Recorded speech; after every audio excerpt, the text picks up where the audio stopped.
Subscribe करें और bell दबाएं ताकि कोई खबर रह न जाए।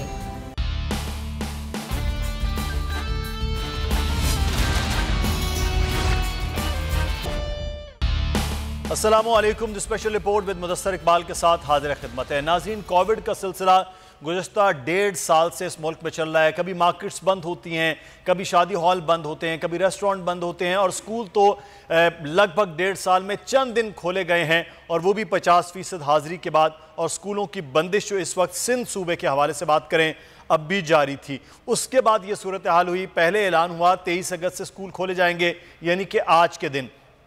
लेकिन उसके बाद फिर ऐलान किया गया मजीद 1 हफ्ता के लिए। वज़ीर आला ने कहा कि स्कूल बंद किए जाएंगे। जैसे एक दिन गुजरा, अगले दिन कहा गया कि गैर मुअय्यना मुद्दत तक के लिए सिंध के स्कूल्स को बंद किया जा रहा है। मार्केट्स खुल गईं, उसके बाद शॉपिंग हो रही है। और ख़ुद आज जो सूरत हाल हमें नज़र आई है सरदार शाह साहब के कमरे में, जो वज़ीर तालीम सिंध हैं, कि जहाँ पर तमाम स्टेक होल्डर्स भी मौजूद थे, मीडिया के लोग भी मौजूद थे और बातचीत हो रही थी। बंद कमरे में गुंजाइश से ज़्यादा लोग मौजूद थे और वहाँ ये फैसला हो रहा था कि जनाब स्कूल खोले जाएं या ना खोले जाएं। इलेक्शंस लड़ लिए गए, जलसे हो गए, तमाम तर चीज़ें हो गई, नहीं खोला जा रहा। तो स्कूल का बच्चों का मुस्तकबिल कहाँ पर इस वक्त है? क्या वाकई सूबाई हुकूमत यानी सिंध की हुकूमत बच्चों के मुस्तकबिल, बच्चों की तालीम के हवाले से संजीदा है या सिर्फ और सिर्फ इस वक्त नंबर गेम चलाई जा रही है? हम आज इस पर बात भी करेंगे। हमारे साथ सूबाई वज़ीर तालीम सरदार अहमद शाह साहब भी मौजूद हैं, उनसे भी बात होगी। और आज हम जो स्कूल्स के नुमाइंदगान हैं की जो एसोसिएशन है उनसे भी बात करेंगे और ये कोशिश करेंगे आज पेरेंट्स के हवाले से भी बात हो कि वो क्या सोच रहे हैं। लेकिन आप इस वक्त जानते हैं कि जो स्टडीज़ के मामलात बच्चों के चल रहे हैं वो इंतहाई नागुफ्तबे हैं। तो सरदार शाह साहब से हम बात का आगाज़ कर लेते हैं, क्योंकि सिंध में अब स्कूल्स खोलने के हवाले से फ़ैसला हो गया है। बहुत शुक्रिया सरदार अहमद शाह साहब आपके वक्त का, आपने हमें वक्त दिया। पहले सर 23 तारीख को स्कूल खोलने के हवाले से ऐलान हुआ, फिर 31 अगस्त के हवाले से हो गया। अब ये कहा जा रहा है कि स्कूल 31 को दोबारा से खोल दिए जाएंगे। वो गैर मुअय्यना मुद्दत वाली बातें वो ख़त्म हो गई। क्या फ़ैसला अब सिंध हुकूमत करने जा रही है? स्टैंडिंग कमेटी में ये डिसीजन हुआ था कि स्कूल ओपनिंग 23 तारीख से हो, मगर उसमें 1 हफ़्ता हमने मज़ीद डिले किया। मैंने और चीफ मिनिस्टर साहब ने अपनी मुशावरत के साथ वो था कि हम 9-10 मुहर्रम के बाद जो सर्ज है इम्कानी खुदा न खास्ता कोरोना की, उसको भी मॉनिटर कर सकें और वैक्सीनेशन ज़्यादा से ज़्यादा स्कूलों के अमले की हो जाए। तो अभी 80% जो है 80 सैकड़ों हो चुकी है प्राइवेट स्कूल्स की। 90% से ज़्यादा जो है वो गवर्नमेंट स्कूल्स की, टीचर्स की और स्टाफ की हो चुकी है। तो इसलिए हमने वो डिसाइड किया है कि अब 30 अगस्त से जो है वो स्कूल का ओपनिंग का अमल शुरू होगा। उसमें वो स्कूल्स खोली जाएंगी जिनकी 100% टीचिंग स्टाफ और उनके जो लोअर स्टाफ है, नॉन टीचिंग स्टाफ है, उसकी वैक्सीनेशन मुकम्मल हो चुकी हो। और उसमें मॉनिटरिंग होगी, मुस्तकिल मॉनिटरिंग होगी और उसमें SOPs को भी ऑब्ज़र्व किया जाएगा और उसमें रैंडम PCR टेस्ट हम स्कूल्स में ये अमल रखेंगे कि चेक करने के लिए कहीं कोई इन्फेक्टेड ना हो, क्योंकि बच्चा कैरियर होता है। बच्चा घर पे जाके अपनी बूढ़ी दादी को, नानी को, किसी को भी इन्फेक्ट कर सकता है। क्योंकि जब स्कूल में आएगा तो हमारी जिम्मेवारी बन जाएगी। फिर अगर घर में है, अगर वो बाज़ार में अपने वालिदैन लेके बच्चे को घुमा रहे हैं तो ये उनका मसला है। हमारा है कि हमारे स्कूल में अगर आए तो वालिदैन को ये परेशानी ना हो। इसलिए वालिदैन को भी हमने लाजम किया है कि वो अपनी वैक्सीनेशन करवा लें अगर वो चाहते हैं उसका बच्चा स्कूल में एडमिट हो, क्योंकि नॉन वैक्सीनेटेड पेरेंट्स के बच्चे को भी हम अलो नहीं कर रहे स्कूल्स में। तो ये सारी जो मुमकिन बेहतर ये फैसला कर लिया गया है कि जो नॉन वैक्सीनेटेड हैं उनको स्कूल में ना इजाज़त दी जाए। लेकिन बहरहाल स्कूल खोलने का फैसला बहुत ज़्यादा ज़रूरी था, जो हम सिंध में बहुत डिले देख रहे हैं। काशिफ मिर्ज़ा साहब भी हमारे साथ मौजूद हैं जी, प्रेसिडेंट हैं all Pakistan private schools association. बहुत शुक्रिया काशिफ मिर्ज़ा साहब आपके वक्त का। अब बहरहाल फैसला कर लिया गया, लेकिन इस फैसले के पीछे भी आप स्कूल्स की एसोसिएशन के लोग, बच्चे खुद, वालिदैन खुद, उन्होंने आज खासा एक प्रेशर डेवलप किए रखा कि, और हम उससे पहले भी 2 दिन देख रहे थे जब ये फैसला हुआ कि गैर मुअय्यना मुद्दत के लिए बंद किए जा रहे हैं। तो जो एक ख़ास प्रेशर डालना पड़ा है, अब बच्चों को बाहर आना पड़ा है, वालिदैन को दुहाई देनी पड़ी है, तो फिर हुकूमतों को ख्याल आता है कि बच्चे भी कुछ हैं, इनकी तालीम को भी कुछ सोचा जाए। इस तरह का फैसले जो किए गए, आप लोगों का क्या रद्द अमल है इस पर? देखिए जी, पहले तो मैं शाह साहब को, चूँकि सिंध के ये नए वज़ीर तालीम है, इनको खुशामदीद कहूँगा। और उम्मीद रखेंगे हम कि शाह साहब की मौजूदगी में जो तालीमी मसाइल हैं पिछले खास तौर पर 2 साल के अंदर कोविड के अंदर जो पैदा हुए हैं उसके ऊपर जो है ये खसूसी तवज्जो देंगे। देखिए मैं शाह साहब आपकी गोशे गुजार एक बात कर दूं कि ये जो कोविड आया है इसमें हमारी ये बदनज़मी कह लें या मिसमैनेजमेंट का इंतहा थी कि 10,000 पूरे पाकिस्तान में हमारे प्राइवेट स्कूल जो है वो बंद हुए। 30 लाख बच्चे आउट ऑफ स्कूल में मजीद इजाफा हुआ है और 15 लाख हमारा टीचर था पूरे पाकिस्तान में, जिनमें 7 लाख टीचर ये फील्ड मुस्तकिल छोड़ गए हैं। 5 करोड़ बच्चे पब्लिक और प्राइवेट स्कूलों में पढ़ते थे, 2.5 करोड़ बच्चा आज भी वापस स्कूल में नहीं पहुंचा। उसकी बुनियादी वजह यह है कि कोविड की पहली लहर के बाद हमें बहुत से बेहतर इकदाम कर लेने चाहिए थे, लेकिन वो नहीं हुए। अब आप मुझे बताएं कि 93% गैलप सर्वे और दूसरे सर्वों के मुताबिक जो पेरेंट्स हैं वो ये कह रहे हैं कि हमारा जो है बच्चों का तालीमी नुकसान हो रहा है, और वो यूनिसेफ ये कह रहा है, यूनेस्को कह रहा है, WHO कह रहा है, UNO कह रहा है कि जो बच्चा 6 माह आउट ऑफ स्कूल होगा तो उसकी रिकवरी के लिए आपको मिनिमम जो है वो 6 से 8 साल लगेंगे। तो इन हालात में तो बहुत जरूरी है कि हमें अपने तालीमी इदारे खुले रखने चाहिए। बिल्कुल आप SOPs को इंश्योर करें, हमने कभी भी नहीं कहा, और प्राइम मिनिस्टर समेत NCOC के चेयरमैन समेत आपके फेडरल मिनिस्टर और तमाम सूबाई मिनिस्टर्स ने इस बात का इकरार भी किया है कि तालीमी इदारों से कोविड नहीं फैला। तो जरूरत तो इस बात की है कि जब भी ये कोविड कंट्रोल में आता रहा है तो हम लोगों ने जब भी ये कोविड इसका कंट्रोल में आया, हम लोगों ने क्या किया, हमने जल्द से जुलूस किए, हमने बड़े बड़े जो थे वो इज्तिमा किए।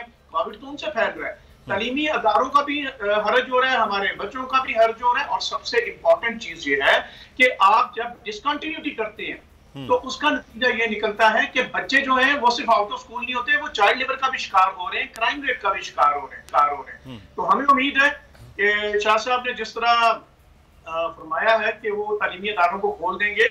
हम और से प्राइवेट स्कूल फेडरेशन के मुल्क के जितने भी हमारे स्कूल हैं सिंध के अंदर खास तौर पे, हम ये चाहेंगे कि उनके बच्चों को भी 25A आर्टिकल के तहत उनका आईनी तालीमी हक मिले, और इसके लिए हम गवर्नमेंट के साथ मुकम्मल ताउन करेंगे, लेकिन खुदारा अपनी कमिटमेंट्स को आप जरूर पूरा। अच्छा, मैं शाह साहब से भी बात करते हैं, दोबारा से उनसे रब्ता करते हैं। मैं आपसे काशिफ मिर्जा साहब एक चीज़ यहाँ पर जानना चाहूँगा, पंजाब के हवाले से आप मुतमईन हैं कि इस वक्त जो है सिचुएशन वहाँ पर बेहतर है स्कूल्स के हवाले से? जो SOPs, एक तो जिम्मेदारी स्कूल्स की है जो SOPs पर अमल दरामद हुआ जाए, दूसरा आपके साथ ताउन किया इंतजामिया यानी कि हुकूमतों के, तो आप वहाँ पर मुतमईन है कि बेहतर सूरत हाल इस वक्त चल रही है? देखिए, बेहतर सूरत हाल तो हम नहीं कतन कहेंगे, क्योंकि जब आपने डिसकंटिन्यूटी ऑफ द एजुकेशन की हो और आपके एक साल के अंदर बामुश्किल जो 280 मिनिमम वर्किंग डे होते हैं एजुकेशन के लिए, लेकिन बामुश्किल अगर आप उनको अब 30-40 दिन का वर्किंग डे दे रहे हैं और वो भी डिसकंटिन्यूटी के साथ दे रहे हैं, तो वो बेहतर तो नहीं हो सकती। लेकिन कम से कम हम ये समझते हैं कि इस वक्त जो आईनी तालीमी हक हमारे बच्चों का 25A आर्टिकल, अगर वो वाकई ही अगर ये हुकूमत सीरियस है, इट्स अ स्टेट रिस्पांसिबिलिटी। और एक बात मैं गुजारिश कर दूं, बुनियादी आईनी हकूक जो होते हैं वो किसी भी सूरत में मुअत्तल नहीं हो सकते, आपको उसका अल्टरनेट देना पड़ता है। आपने ऑनलाइन स्टडी की बात की, ऑनलाइन स्टडी सिरे से मौजूद नहीं है। आपके 1% के जो अलीट तबका है, अगर वो या उमरा की और गुजरा की औलादों को अगर वो मिल रहा है, तो इसका मतलब ये नहीं है कि वो आपने पूरे पाकिस्तान को दी। हमारा पाकिस्तान का 7.5 करोड़ बच्चा है जिनका ये आईनी तालीमी हक है। 2.5 करोड़ बच्चा मेरा पहले बाहर था, 5 करोड़ जो पढ़ रहा था उसको भी इनकी जो बैड पॉलिसी या बैड प्लानिंग की वजह से वो हमने इस धारे से बाहर कर दिया। 10,000 स्कूल हमारा बंद हो गया। बिल्कुल, ये तो बड़ा मामला है, लेकिन मैं एक चीज़ यहाँ पर एतराफ़ करूँगा कि जो ख़ास तौर पर कुछ प्राइवेट स्कूल्स के हवाले से भी और इवन गवर्नमेंट के स्कूल्स के हवाले से भी, कि जो चीज़ एक नज़र आई जब ये स्कूल खोले गए, चाहे वो पंजाब हो या फिर सिंध हो, वो किसी भी मार्केट से, किसी भी मॉल से, किसी भी मंडी से, किसी भी जलसे जुलूस से ज़्यादा बेहतर SOPs पर बच्चे अमल करते नज़र आए। मास्क के साथ बच्चे गए, स्कूल एंटर होने के वक्त उन पर स्प्रे वगैरह हो रहा है, जूतों पे उनके सैनिटाइज इस्तेमाल हो रहा है। ये मैं वो बात ये कर रहा हूँ कि जो प्राइवेट या गवर्नमेंट स्कूल्स में बेहतर तौर पर 100% तो हम किसी चीज़ को भी नहीं कह सकते हैं, लेकिन बेहतर रहा है। किसी भी मार्केट, किसी भी मंडी, किसी भी जुलूस, किसी भी इज्तिमा के हवाले से ये बेहतर है। बहरहाल हुकूमत सिंध ने फैसला भी कर लिया, बेहतर फैसला कर लिया, देर आए दुरुस्त आए। मैं चाहूँगा एक और बड़ा अहम मौजू है, सरदार साहब आपका वक्त भी कम है, मैं इस पर चाहूँगा कि ज़रूर बात हो, क्योंकि आपके सूबे से ये मुखालिफत हुई। वज़ीर आज़म इमरान खान यकसा निसाब तालीम के हवाले से बात कर रहे हैं, तो यकसा निसाब तालीम का नफाज पूरे मुल्क में वो चाह रहे हैं, सिंध मुखालिफत कर रहा है। अब इसमें सीरत नबी सल्लल्लाहु अलैहि वसल्लम को भी शामिल किए जाने के इक़दाम के हवाले से बात हुई, तो इस पर आप लोगों का क्या स्टांस है? पहली बात तो यकसा निसाब पूरे मुल्क में हो नहीं सकता, क्योंकि आइन इसकी इजाज़त नहीं देता। आइन ने ये हक और इख्तियार दिया है सूबों को। अब जो भी सूबे हैं, पंजाब है तो अपना नसाब बना सकता है, केपी अपना बना सकता है, सिंध अपना बना सकता है। अब ये पता नहीं किसी ने, ये पीटीआई वाले जो हमारे हुक्मरान हैं, उनका सबसे बड़ा इशू ये है कि वो मंशूर तो बना लेते हैं मगर दस्तूर नहीं पढ़ते। उन्होंने आइन पढ़ा नहीं और अपने पीटीआई के मंशूर में शामिल कर दिया कि पूरे मुल्क में यकसा नसाब होगा। भाई आप नहीं कर सकते, हम आइनी इकाइयाँ हैं, we are the constituent units, हमें इख्तियार खुद आइन ने दिया है। तो मुझे तो हैरत है खुद चीफ मिनिस्टर साहिबान पे जो हमारे 3 सूबों के हैं, उसने फ़कत पीटीआई के मंशूर को देखा, दस्तूर को नहीं देखा। अगर वो पीटीआई का हिस्सा है तो ठीक है, मगर वो कम अज़ कम वो प्रोटेक्टर भी हैं अपने अपने प्रोविंशियल राइट्स के वहाँ पे, और उनको अपने हुकूक को भी महफूज करना और उनको कायम रखना भी उनकी ज़िम्मेदारी है। वो अगर क्यों ना पंजाबी पढ़ाएं वहाँ पे, उर्दू तो हम वैसे भी पढ़ा रहे हैं, उर्दू तो हमारे पूरे पाकिस्तान में कंपलसरी है, और अंग्रेज़ी भी हम पढ़ा रहे हैं बच्चों को। अगर सिंध में सिंधी पढ़ना चाहता है बच्चा, उसको राइट होना चाहिए वो सिंधी पढ़े। पंजाब में पंजाबी का होना चाहिए, वहाँ पे केपी में पख्तून जो वो पढ़ता है उसको होना चाहिए। सराइकी पढ़ना चाहता है तो सराइकी को मिलना चाहिए। अमेरिका फेडरेशन है, अमेरिका में हर स्कूल या अपनी काउंटी या अपनी जो स्टेट है वो अपना नसाब बनाती है। वाशिंगटन से नफाज नहीं आता वहाँ पे, नाफिज होता है। नाफिज मार्शला होती है, नसाब नहीं हो सकता। नसाब कंसेंसस का नाम है, जो मिल के सब उसको कबूल करेंगे तभी वो नसाब हो सकता है। इसीलिए हमने जो स्टैंड लिया है, पीपल्स पार्टी ने जो स्टैंड लिया है, वो अपने आइन की रोह में लिया है, आइन की रोशनी में लिया है। सही। अगर वो हमारे साथ कंसल्टेशन कर लेते तो हम साइंस के सब्जेक्ट पे कुछ इत्फाक कर सकते थे कि हम यकसा लाएँ। बाकी सोशल स्टडीज़ हर सूबे का अपना मसला है कि किस लैंग्वेज में वो पढ़ाना चाहते हैं, ये सूबे का अपना मसला है। हम ये तो मामला है कि 18वीं तरमीम के बाद जो इख्तियारात हैं वो सूबों के पास है। वज़ीर आज़म का विजन कुछ और है, आपके जो इख्तियारात हैं वो और जो आपके तहफ़्फ़ुज़ात हैं वो अलग है। बहुत शुक्रिया सरदार शाह साहब हमारे वक्त देने के लिए।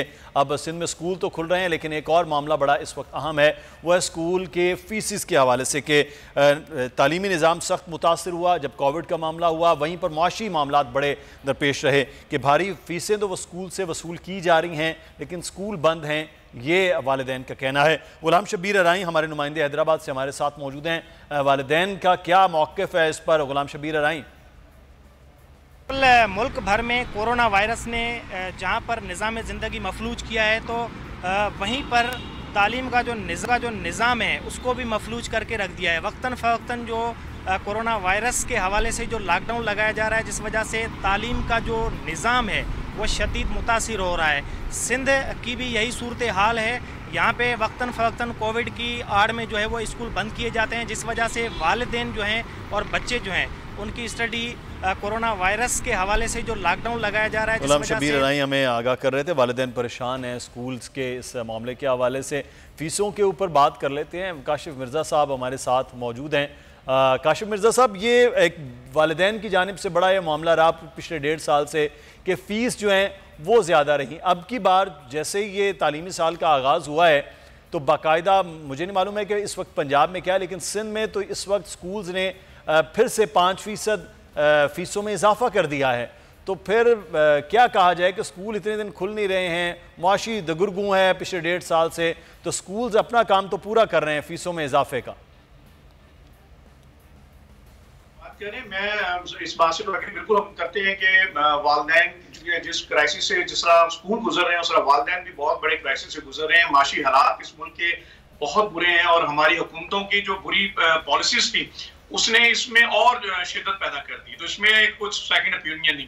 लेकिन एक बात ये भी हकीकत है कि जहां पे ये महंगाई और परेशानी जो है तमाम फील्ड्स में है, और फिर मुसलसल तालीमी इदारों का बंदिश ने उसमें तालीमी इदारों को और ज्यादा बुरे हालात में कर दिया। अब जहां तक कि आपने बात की है एक ऐसे मुल्क के अंदर जिसमें पिछले साल की बनिस्बत महंगाई में 27% इजाफा हो चुका है, और अगर आप इन्फ्लेशन रेट उसके अंदर आप देखते हैं, महंगाई के साथ इन्फ्लेशन रेट और कॉस्टिंग के अंदर जो इजाफा हुआ है, तो वो किसी भी एक फील्ड में, चाहे वो आप देखें ना यूटिलिटी चार्जेस हैं, टीचर की तनख्वाहें हैं और बिल्डिंग के किराए हैं, क्योंकि 90% तो आपको पता है हमारी बिल्डिंग भी रेंटेड है। इसमें कोई शक नहीं कि ये मुश्किल वक्त है, लेकिन ये भी हकीकत और ग्राउंड रियलिटी है कि आप उसको 5% के लिमिट के ऊपर अगर आप रख रहे हैं, तो ये भी मेरा ख्याल है लेकिन काशिफ साहब इसमें 10 से लेके 25% तक तो टीचर्स की तनख्वाहें कट की प्राइवेट स्कूल्स ने। Non teaching staff, teaching staff जहां कट किया वहीं पर उनकी सैलरीज भी कट की, और ये भी एक हकीकत है।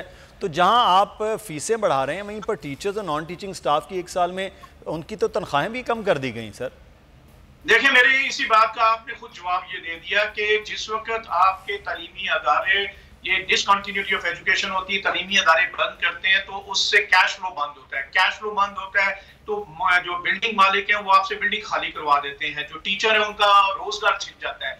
ये बहुत बड़ा अलमी है, इस बात को समझना पड़ेगा। ये सिर्फ एजुकेशन नहीं है, एजुकेशनल इकोनॉमी है।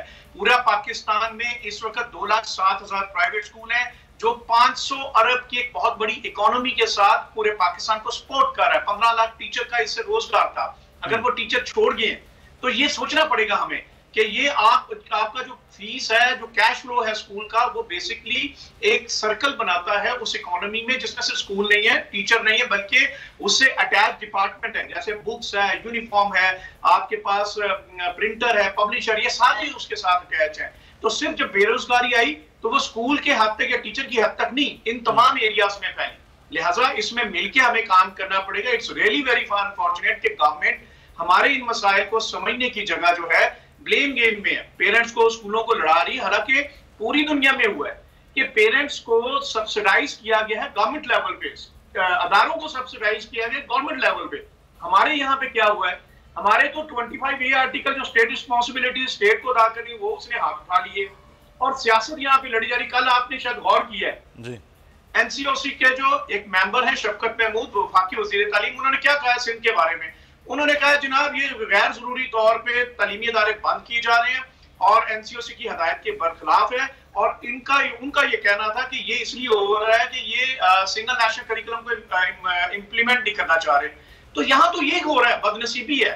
तो हम इससे एग्री करते हैं, वालिदैन का भी हमें बिल्कुल हम उससे एग्री करते हैं, मुश्किल हालात से गुजर रहे हैं। मैं वालिदैन से भी कहूंगा और अपने स्कूल कम्युनिटी से भी कि बिल्कुल एक दूसरे को हमने सपोर्ट करना है ताकि बच्चों की तालीम भी जारी रहे और ये अदारे भी जो हैं और हमारे असातिज़ा जो हैं इनका भी हमें ख्याल रखना। बिल्कुल सही। अच्छा हमारे साथ ही रहेगा क्योंकि सिंध में शहरों में आज एहतजाज की सूरत हाल और लोगों का गम और गुस्सा था। शहराज महमूद पठान लाड़काना से हमारे साथ हमारे नुमाइंदे मौजूद हैं। क्या रद्द अमल तलबा तलिबात की जानिब से, वालिदैन की जानिब से सामने आ रहा है तालीमी इदारों की बंदिश से मुतालिक? शहराज, हुकूमत की जानिब से तो वाज़ेह पॉलिसी सामने आ चुकी है कि स्कूल्स बंद रहेंगे, वज़ीर तालीम ने भी ऐलान कर दिया है, लेकिन सिविल सोसाइटी, असातिज़ा, वालिदैन और बच्चे जो है ये ऐलान मानने के लिए तैयार नहीं है। छोटे छोटे बच्चों की वीडियोज़ पहले तो बड़े एहतजाज कर रहे थे, लेकिन अब छोटे बच्चे भी सामने आ चुके हैं। एक मासूम बच्ची ने ताला हाथ में उठाते हुए वज़ीर आला सिंध से रिक्वेस्ट की है कि हमें ताले नहीं चाहिए, तालीम चाहिए। दीगर देहातों में भी बच्चों ने वीडियोज़ जो है सोशल मीडिया पर डाली हैं जिसमें वो ये कह रहे हैं बैट दिखाते हुए कि हमें जो है तालीम चाहिए, वरना हम कूद करते हुए अपनी तालीम तबाह करें। आज ज़िला इंतज़ामिया की जानिब से भी जो है जो स्कूल प्राइवेट मुख्तलिफ इलाकों में खुले हुए थे वहाँ पर छापे मारे गए हैं और वहाँ पे जो है इंतज़ामिया के साथ मिलकर जो है वो बंद करवाए गए हैं। मेरे अकब में भी जो स्कूल है इसको भी ताले लगे हुए हैं। एक जो है शहरी हमारे साथ मौजूद हैं जिनके बच्चे भी जो है आज प्राइवेट स्कूल गए थे। सर, सिंध हुकूमत तो कहती है कि तालीम बंद रहेगी, आप बच्चे स्कूल भेज रहे हैं क्योंकि फ़ीसें भी बहुत भारी भारी अदा कर रहे हैं, तो बच्चों को घर में नहीं बिठा सकते। ओवरऑल क्या हुकूमत से अपील करना चाहेंगे? देखिए, पीपल्स पार्टी की बात समझ में नहीं आती। पीपल्स पार्टी वफाक के साथ सियासत कर रही है और कोरोना के ऊपर सियासत कर रही है और पैसे की गेम चल रही है। अगर पीपल्स पार्टी को ये ऐसा कुछ चाहिए तो बाकी मार्केट से ये सब कहीं कोरोना नहीं आता। कोरोना सिर्फ और सिर्फ सरकारी स्कूलों में आता है। प्राइवेट स्कूल हम फीसें दे रहे हैं, यहाँ तो गवर्नमेंट ये करे कि प्राइवेट स्कूलों को तय करे कि। शहराज महमूद पठान लाड़काना में सूरत हाल से आगाह कर रहे थे। हमारे नुमाइंदे राव अफनान इस वक्त कराची से हमारे साथ मौजूद हैं। राव अफनान, वज़ीर तालीम ने बंद कमरे में गुंजाइश से 10 गुना ज़्यादा लोगों को बिठाकर फैसला कर लिया कि अब स्कूल खोले जाएंगे, जहाँ पर खुद SOPs पर अमल होता हुआ नजर नहीं आ रहा। क्या अब फैसला होगा कि ये स्कूल खोले जाएंगे? और ये भी जानना चाहेंगे ये जो गैर मुअय्यना मुद्दत के लिए जो फैसला हुआ था, ये असातिज़ा, तलबा, वालिदैन के प्रेशर के बाद अचानक ये फैसला बदला गया कि 31 अगस्त को खोले जाएं? कि वो स्कूल खोले और तालीम के साथ खिलवाड़ करें। जी बिल्कुल, तालीम के साथ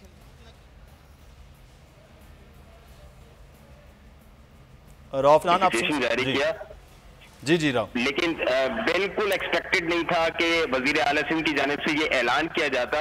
उस पे खुद महकमे तालीम के अफसरान जो हमारे ज़राए हैं वो खुद हैरान थे कि आया इस तरह का फैसला क्यों किया गया, क्योंकि इस हवाले से कोई सिफारिशात ना महकमे सेहत की जानिब से थी न किसी और इदारे की जानिब से थी। लेकिन आज की जो प्रेस कॉन्फ्रेंस थी उसके अंदर वजीर तालीम और जो निजी स्कूलों के जो रहनुमा और सरबराहान मौजूद थे, उन्होंने खुद कोरोना वायरस की SOP की एक बंद कमरे के अंदर मजबा लगा के ऐलान किया गया कि 30 अगस्त से तालीमी इदारे खोले जा रहे हैं। अच्छा, इस हवाले से एक वर्किंग कमेटी का इजलास 27 अगस्त को होना है और उसके अंदर आया ये फैसला किया जाएगा कि जिन जिन तालीमी इदारों में वैक्सीनेशन का अमल मुकम्मल हो चुका है उन्हें 30 अगस्त से खोलने की इजाजत होगी।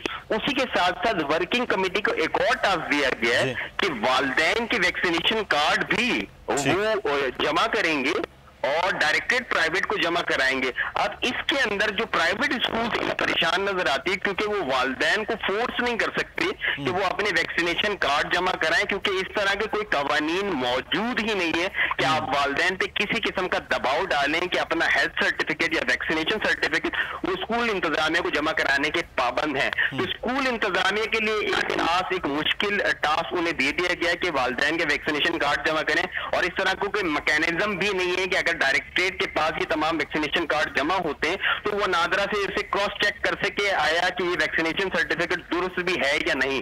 अब दूसरी जानिब अगर सरकारी स्कूलों की बात करें मुदस्सिर, तो 49,000 सरकारी स्कूल हैं, उसके अंदर 1.5 लाख से ज्यादा असातिज़ा हैं। इसी तरह अमले की तादाद भी 1,20,000 से ज्यादा है। 33 लाख से ज्यादा बच्चा पढ़ता है। 20,000 से ज्यादा स्कूल में वॉशरूम नहीं है। 25,000 से ज्यादा स्कूलों में बिजली नहीं है। सिर्फ 5,000 स्कूलों की सहूलत है, जबकि 244 अरब रुपए का बजट है। जब महकमा तालीम की तालीम के हवाले से और सिंध हुकूमत कितनी संजीदा है, वो सरकारी स्कूलों के अंदर जो सहूलियात है उससे साफ वाज़े नजर आता है। बार बार सिंध हुकूमत बात करती है कि समाजी फासला रखना है, एहतियाती तदाबीर इख्तियार करनी है। रौफनान, आपने तो पूरा ऑपरेशन सिंध की वजारत तालीम के हवाले से कि वो कर क्या रहे हैं, अहकामात प्राइवेट स्कूल्स हों या गवर्नमेंट स्कूल्स को वो क्या दे रहे हैं, लेकिन उसके जो है वो इस तरह से अमल होना ही नामुमकिन नज़र आ रहा है। बहुत शुक्रिया रौफनान, हमारे नुमाइंदे हमारे साथ मौजूद थे। काशिफ मिर्ज़ा साहब, आपका भी बहुत शुक्रिया। President all Pakistan private school association हमारे साथ मौजूद थे। हमें यहाँ पर एक ब्रेक लेना है जी, ब्रेक के बाद वापस आएंगे, फिर मज़ीद बात होगी।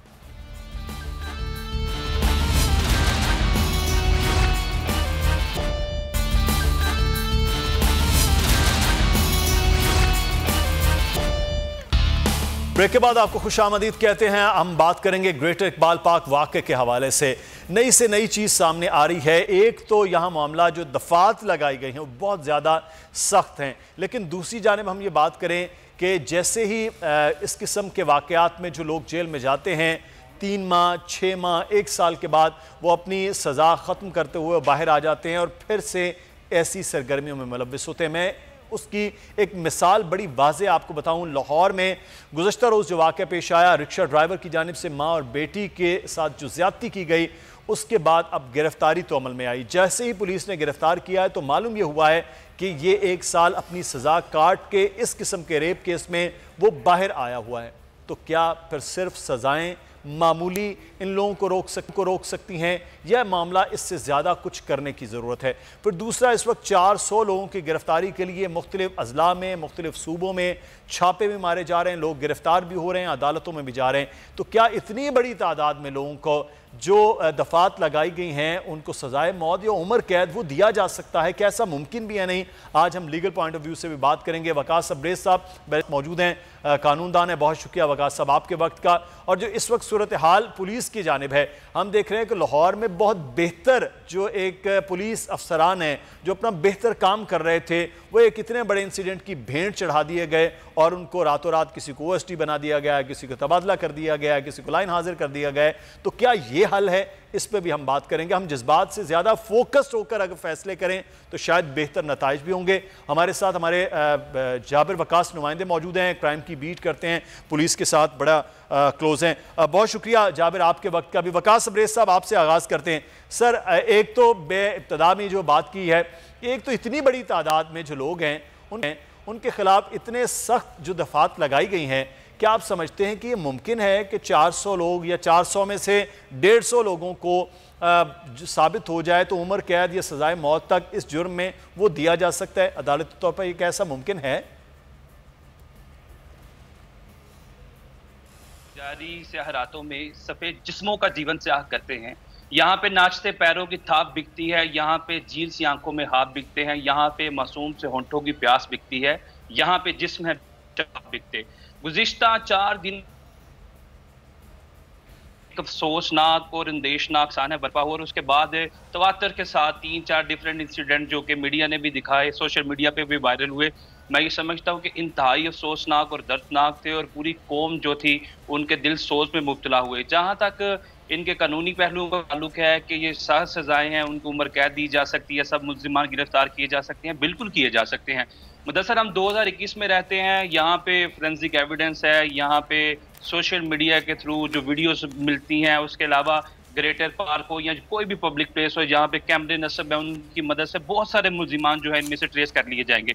जहाँ तक इनके ऊपर लॉज की एप्लीकेशन की बात है तो 354A जो सबसे पार्टिनेंट दफ़ा इसके अंदर इसको इन्वोक किया गया है, उस सजाए मौत है जो ये कहता है कि अगर आप पब्लिक प्लेस पे किसी भी हतून की इज्जत, उसके तकद्दम को डिस्पर्ज करते हैं, पमाल करते हैं और उसके कपड़े फाड़ देते हैं, उसे बरहना करते हैं, तो इस हवाले से बड़ी सख्त सजा हमारे कानून के अंदर रखी गई है।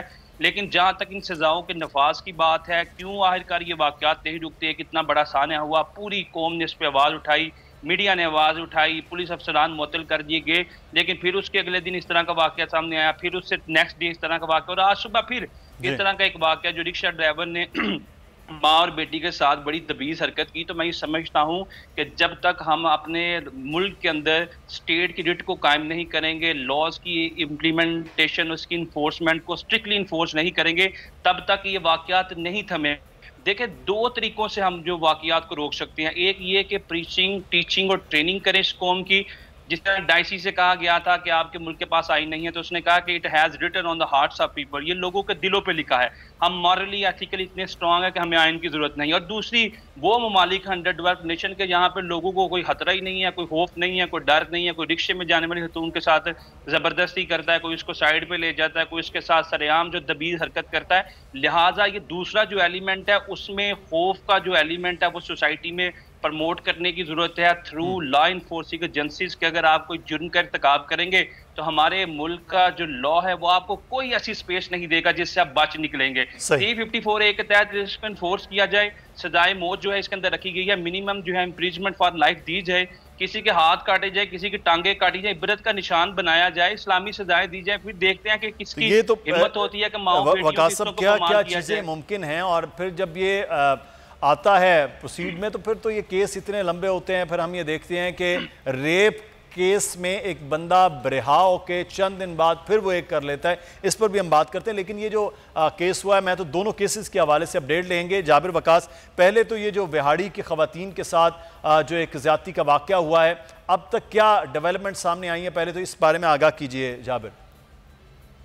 सर, इस हवाले से जो है वो जो मुल्ज़िमान हैं उमर फारूक और मसद दोनों गिरफ्तार किए जा चुके हैं। और ये बताता चलूँ कि इन्होंने जो रक्षा था, जो फैमिली थी और इसका जो रक्षा था वो 1000 रुपये किराए में कहा, फिर उससे में इसने अपने दोस्त को साथ बिठा लिया और उसके बाद जो है वो दोस्त को साथ बिठाने के बाद दोनों माँ बेटी ने इस बात पर इतराज भी किया, लेकिन उन्होंने कहा कि मेरा दोस्त है वहीं उस साइड पे जाना है, साथ बिठा लिया। फिर उसकी जगह पर जाकर जो है वो इसने उनका गिरावना खेल खेला और उस वक्त जो है वो उन्होंने रक्षा क्यों रोका है, तो उसने कहा रक्षे में खराबी हो गई है, वो ठीक करने लगा हूँ। और इस तरह उन दोनों माँ बेटी को जो है वो उसने ज्यादती का निशाना बनाया। इसमें याद रहे कि उमर फारूक नामी जो मुल्जिम है ये पहले से रिकॉर्ड याफ्ता है और दोनों ही इसके ऊपर FIR जो है वो ज्यादती की दर्ज हो चुकी है। एक नवाबगंज थाना लाहौर की है और एक जो है वो उपाड़े की। और इसी साल जो है ये वहाँ पे रहा हुआ था जो है ना जेल से। तो इसका मतलब यही है कि इसको अपनी सजा पूरी होती, ये अगर इसका सगासा मजबूत होता और इसकी जमानत ना होती तो यकीनन इस तरह का मामला मेरे साथ है। मुसलमान जो आदमी हैं ये जेल से बाहर आते हैं और दोबारा जाबिर आपसे दोबारा से रब्ता करते हैं, आपकी आवाज़ कुछ डिस्टॉर्शन हो रही है, हम दोबारा से आपसे रब्ता करते हैं। ग्रेटर इकबाल पार्क वाक़े के हवाले से भी आपसे तफसील लेते हैं। वकास सबरेज़ साहब, इसमें अब एक चीज़ जो है कि जैसे रिहा हो गया ये रिक्शा ड्राइवर के मुल्ज़िम, अब ये जितना इस्तगासा कमज़ोर हो गया, केस कमज़ोर हो गया, वहाँ जो हमारा जितना भी जुडिशल सिस्टम है वो बेहतर तौर पर ये फैसला ही नहीं कि हम 1 साल के लिए 1.5 साल के लिए चंद माह की वो सज़ा हुई उसके बाद वो वापस आ गया। अब करने की क्या ज़रूरत है कि सज़ाएँ सख्त हों, जब FIR बनाई जाए वो बहुत ज़्यादा स्ट्रॉन्ग हो कि कम अज़ कम ये लोग 14 साल कम अज़ कम तो अंदर तो रहें ना, एक उम्र कैद का जो एक लिमिट है 14 साल की वो तो अंदर गुजारें ताकि फिर इबरत पकड़ी जाए। देखें Mudassar, you have absolutely hit the nail on के सजाएं दे दी जाती है, लेकिन सजाओं के अंदर जो सिवियरिटी है वो बड़ी ज़रूरी है। सजाओं के अंदर जो एक स्ट्रिक्टनेस नज़र आनी चाहिए, और स्पेशली हमारे लॉ के अंदर तो जो भी हमारे पाकिस्तान के अंदर इस वक्त क्रिमिनल लॉ जो राइजुल वक्त है वो तो 160 साल पहले से बना दिया गया है और उसके अंदर सख्त तरीन सजाएं मौजूद हैं। जो सबसे ज़रूरी बात है वो ये कि हमारी प्रोसिक्यूशन, इन्वेस्टिगेशन, इंटेरोगेशन जो है वो मजबूत केस बनाए ताकि अदालतें इनको कन्विक्ट करें, और अदालतों में जजेस को भी चाहिए कि वो मजबूत सजाएं दें, वो सख्त सजाएं दें, ताकि इन लोगों को स्पेशली जो क्रिमिनल इन मेकिंग है, जो गंदी सोच रखते हैं या इस तरह का गिल्टी माइंड रखते हैं कि वो भी इस तरह के कोई एक्ट करना चाहते हैं फ्यूचर में, तो उनको ये इंप्रेशन ज़रूर जाए कि हमारे मुल्क का जो लॉ है उसके अंदर सख्त सजाएं हैं, और सजाएं ही इन राइटिंग नहीं लिखी गई बल्कि ये सजाएं जो है नाफिजुल अमल भी होती हैं, अदालतें सजाएं देती हैं, इन्वेस्टिगेशन इंटेरोगेशन का सिस्टम स्ट्रांग है। लेकिन जिस क्रिमिनल जस्टिस सिस्टम के अंदर एक मुल्जिम को ये इम्पैक्ट जाए कि मीडिया जिन 4-5 केस जी, अच्छा वकास सबरेज़ साहब दोबारा से आपसे रब्ता करते हैं। ये बड़ा ज़रूरी है कि प्रोसिक्यूशन का अमल हो, इन्वेस्टिगेशन का अमल हो, इंटरोगेशन का अमल हो, वो कहीं ना कहीं लूप होल्स होते हैं, फिर जाके ये मामला होता है। अच्छा, मैं जो ग्रेटर इकबाल पार्क वाक़े के हवाले से है और उसके बाद उसी 14 अगस्त की शाम जो पेश आने वाला वाक़या है, फौरी तौर पर पुलिस एक्टिव हुई है, वहाँ पर भी उनको पकड़ा गया है। एक तो ग्रेटर इकबाल पार्क वाक़े के हवाले से आगाह कीजिएगा कि अब तक कितने मुल्ज़िमान पंजाब से उनकी गिरफ्तारी हुई है, और जो बाकी बताया गया जाबिर के KPK के कुछ अजला के लोग हैं, वहाँ की अब क्या अपडेट्स हैं? जो इसमें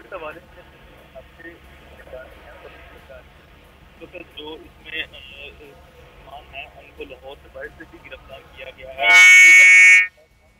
तो के करीब ऐसे अफराद जो वो जाबिर, आप शायद जिस जगह मौजूद हैं कुछ सिग्नल्स का इशू है जहाँ से हम आपकी आवाज़ बाकायदा तौर पर सुन नहीं पा रहे हैं। जाबिर से दोबारा से रब्ता करते हैं। वकास सबरेज़ साहब, जो आप बात कर रहे थे, एक मैं चाहूँगा बात मुकम्मल किया जाए इस पर। फिर दूसरा ये है कि ये अचानक तेज़ी के साथ जो फैसले होते हैं कि पुलिस एहलकार जो हैं वो पुलिस के अफसरान हैं, उनके तबादले कर दी, ये तबादले होना, फौरी वज़ीर आज़म से नोटिस लेना, ये हल तो नहीं होता, ये सिस्टम नहीं है। सिस्टम तो ये चल रहा है कि ऑटोमेटिक चीज़ें चल रही हैं। उन चीज़ों में अगर कहीं जुर्म होता है तो फौरी तौर पर जिनका काम है वही नोटिस लें, वही काम करें। तो ये आप समझते हैं कि इस किस्म की तेज़ियों की बजाय एक सिस्टम के बनाने की ज़रूरत है?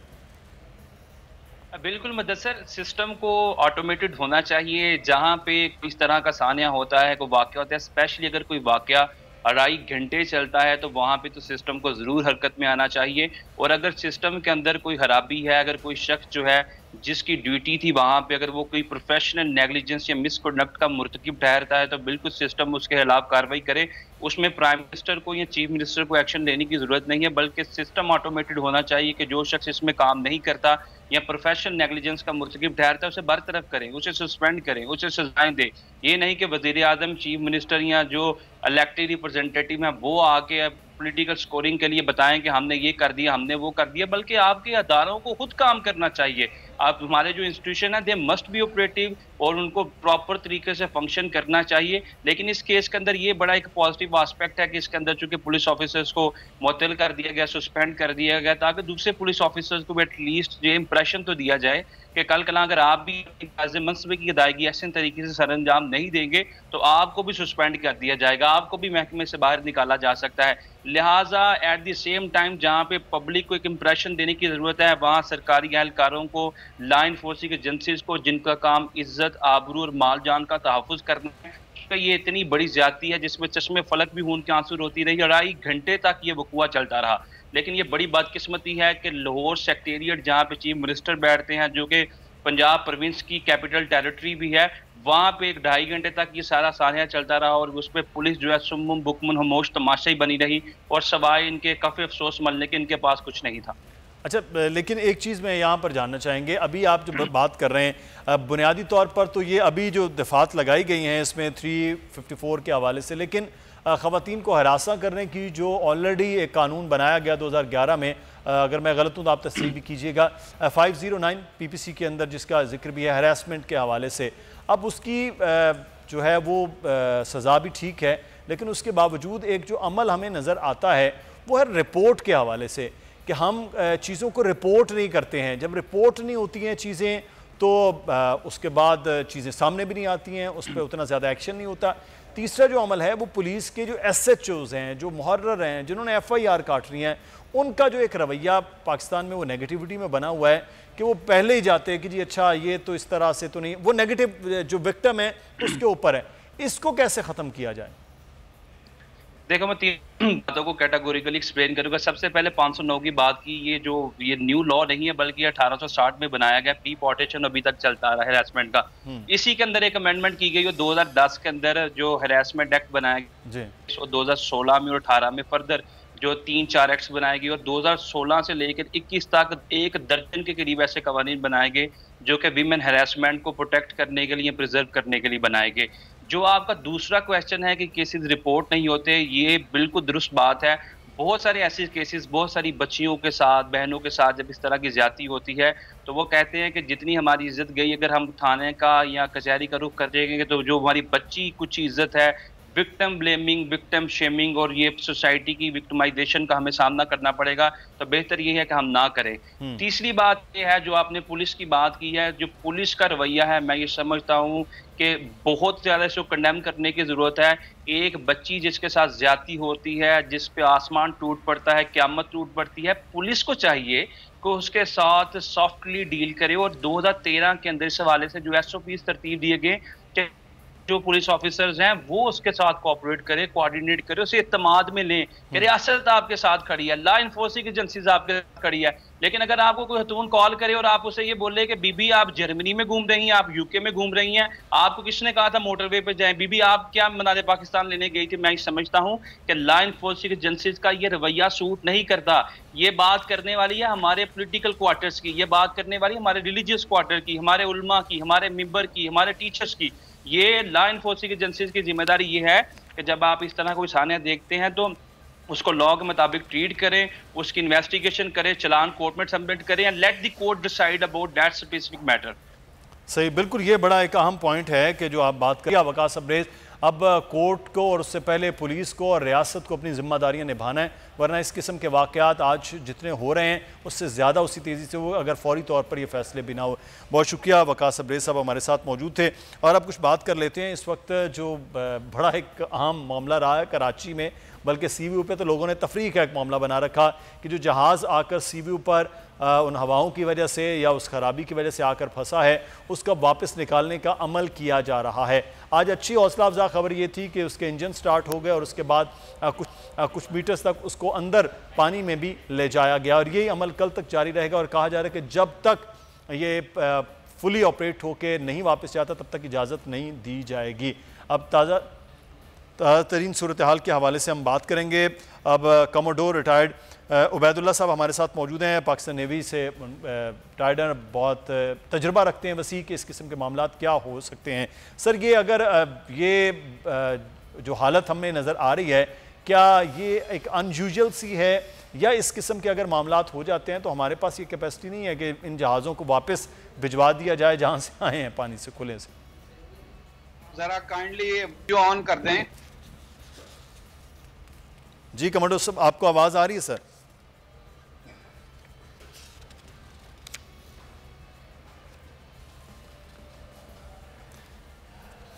कराची में ये सूरत हाल है कि इस वक्त तक अभी तक जो है वो जहाज़ उसी तरह से फंसा हुआ है। बहरी जहाज़ को निकालने के लिए अब जो ऑपरेशन है वो अपने आखिरी मरहले में पहुंच गया है। रेस्क्यू ऑपरेशन के हवाले से आज मुशीर वज़ीर आज़म महमूद मौलवी ने भी बताया और हमारे साथ इस वक्त कमोडोर रिटायर्ड उबैदुल्ला साहब मौजूद हैं। उबैदुल्ला साहब, बहुत शुक्रिया सर आपके वक्त का। सर, इस किस्म के जो ये अमल हुआ है, ये माजी में भी शायद 90s में कोई जहाज़ आकर फंसा, लेकिन क्या इसको वापस भेजना, वापस निकालना वो पॉसिबिलिटी में आपको नज़र आ रहा है सर? जी बिल्कुल नज़र आ रहा है। जैसा कि आपको पता है कि ये जहाज़ ईद के दिन यहाँ साहिल समंदर पर फंस गया था। अब तो तकरीबन 1 महीना हो चुका है और कल सबसे बड़ा बीच में ब्रेक आया था, जिसमें वो बार जो इसको निकालने आई थी उसको रीफ्लोट कर दिया गया और आज सबसे बड़ा इस ज़मन में कामयाबी ये हुई है कि जहाज़ को जिस जगह ज़मीन पे था, जिस जगह सैंड में धंसा हुआ था, वहाँ से 150 मीटर समंदर की जानिब खींच लिया गया है और वहाँ ऐसे इंतज़ामात किए गए हैं कि उसको उस जगह पे होल्ड करके रखा जाए कल 12-1 बजे तक, ताकि कल 12-1 बजे जब हाई वाटर होगा, यानी हाई वाटर और लो वाटर ये है कि तकरीबन 9 फुट पानी ऊपर आ जाता है, तो उस वक्त इस जहाज को पानी में खींचना गहरे पानी में निस्बतन बहुत आसान हो जाता है। तो कितना वक्त कमोडोर साहब अंदाजन आप समझते हैं कि लग सकता है, मजीद कितने दिन लग सकते हैं कि वापस गहरे पानियों में जा सके सर? मेरा अपना ख्याल है कि अगर एवरीथिंग गोज राइट टुमारो तो ये जहाज बड़ी हद तक कल गहरे पानी में आ जाएगा। आज भी इतने गहरे पानी में आ गया था कि जिससे उसके जहाज के इंजन भी चलाए गए, उसके जनरेटर भी चल रहे हैं और उसका जो प्रोपेलर है जो उसको चलाता है वो तकरीबन 90% रेट से बाहर आ चुका है। सही। अच्छा कमोडोर साहब, ये बुनियादी क्या वजह लगती है कि इस तरह का वाकया हो जाए और वो भी इतने बड़े जहाज़ के साथ कि वो कम पानी और फिर बिल्कुल साहिल पर आकर टकरा जाए? इस किस्म के वाकयात सर होते क्यों हैं बुनियादी तौर पर? अच्छा ठीक है, ये तो मैंने पहले भी एक दफ़ा अर्ज किया था कि ये एक्सीडेंट शिपिंग के ये इनबिल्ट आपके हैं कि ये डेंजर्स या रिस्क हैं बिजनेस के, शिपिंग बिजनेस के ये रिस्क हैं कि जिसमें जहाज एक दूसरे से टकरा भी सकता है, चट्टान पे भी चढ़ सकता है, ब्रेक भी हो सकता है, डूब भी सकता है, एंकर भी टूट सकते हैं। ये रोजाना का मामूल है, जैसे कि रोड पे एक्सीडेंट होते हैं, लेकिन होते किसी ना किसी की गलती की वजह से हैं। इस पर्टिकुलर केस में पहली बात तो ये एक बहुत बड़ा जहाज नहीं है, ये बहुत छोटे जहाज़ों में शुमार होता है। ये सिर्फ 6300 टन सामान ले जा सकता है। बड़े बड़े जहाज होते हैं 4 लाख 5 लाख टन सामान ले जाने वाले। एक आइडिया मैं आपको दूं, पाकिस्तान नेशनल शिपिंग कॉरपोरेशन में इस वक्त कम से कम 5-6 जहाज ऐसे हैं जो 1 लाख टन से ऊपर सामान ले जा सकते हैं। उनको कहते हैं DWT, dead weight tonnage. So this is a small ship और इसके पास कार्गो भी बहुत थोड़ा सा है, 1200-1300 टन कार्गो है और 70 या 60 के करीब कंटेनर हैं, वो सब खाली हैं। तो ये बहुत छोटा जहाज है और नीचे से चूंकि इसका पेंदा बहुत गोलाई की तरह कह लें आप है, तो ये बॉडीली जमीन पे बैठा था और इसके ब्रेक होने के चांसेस बहुत ही कम थे।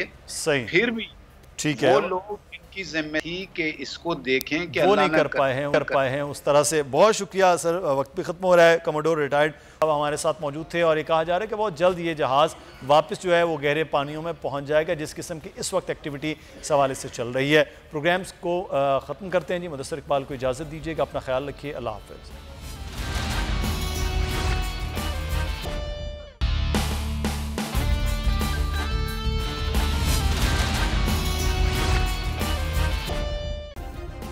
सब्सक्राइब करें और बेल दबाएं ताकि कोई खबर रह न जाए।